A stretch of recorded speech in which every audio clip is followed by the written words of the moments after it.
Denizens of the interwebs. This is Double V, and this is the Grim Dawn Alpha, which is the first alpha I've ever heard of that doesn't have a non-disclosure agreement. So I'm covering it. And I wouldn't just cover any game, there is a reason. The reason is that although I can't put my finger on why, I've been somewhat addicted to this game. At first look, it seems like, okay, well, it's an alpha. There's a lot of things that probably aren't finished. There's a lot of things that need polishing. There's bugs here and there. And the game really, comparative to other ARPGs, doesn't bring anything new to the table. So why then? Why do I loot whore for hours on end? Why do I continually try to do speedruns? Why does this game have the replayability in its alpha stage that other games do not in their finished stages? And to be truthful, I don't know. I mean, I could analyze the crap out of it, and what I would come up with is that it has positive points, it has negative points, and at the end of the day, it's just another ARPG. But it's got that vibe.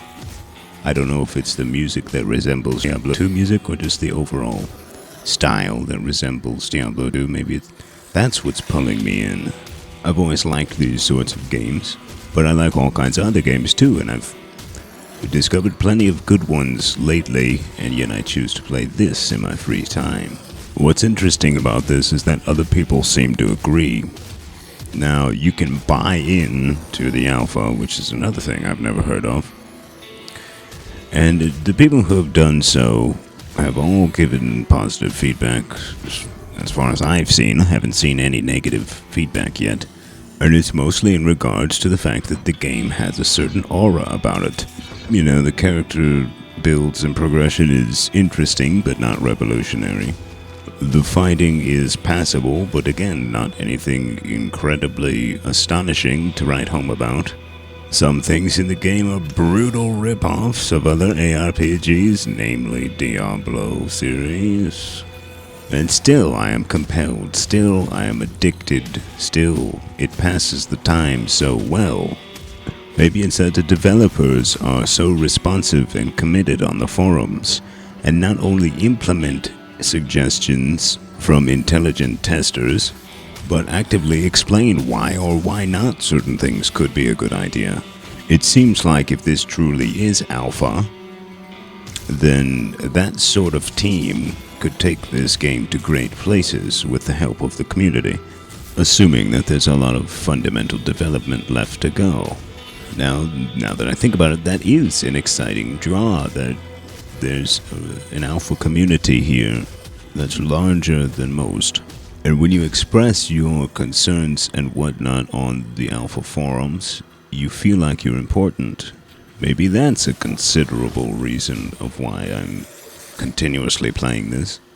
But at any rate, I thought it was an interesting phenomenon that I couldn't figure out why the game was good, and yet I wanted to play it so much without question, really. It was just kind of like that one more level syndrome, one more run, one more good item, one more bug to find, one more exploit, whatever it might be.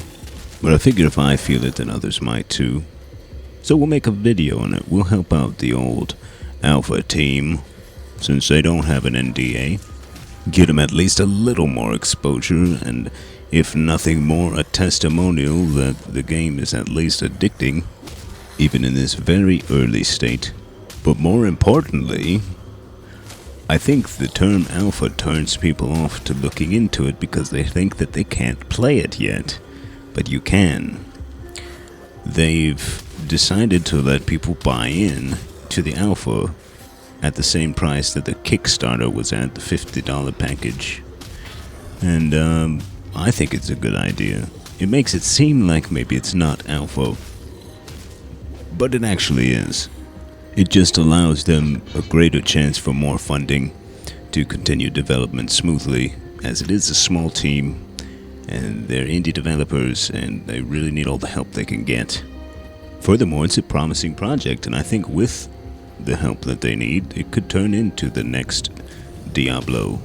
So I'm just here to say this game exists, it's good enough to make me play it all the time, and you can play it too if you want. You are not locked out of the alpha. You do have to pony up some cash, but if this looks interesting and you've got nothing better to do, well, a gamer's a gamer. You're gonna pay that money, and you damn well know you will. Anyway, I think that's enough talk about this. I just wanted to make a video about the interesting experience I was having with this game and give people the chance to go check it out if they've never heard of it. I will leave you with some uncommentated footage of the rest of this little run. We won't show the whole run, but I'll show the upcoming interesting part. Somewhat interesting, at least. Anyway, until next time, Double V out.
My energy is low.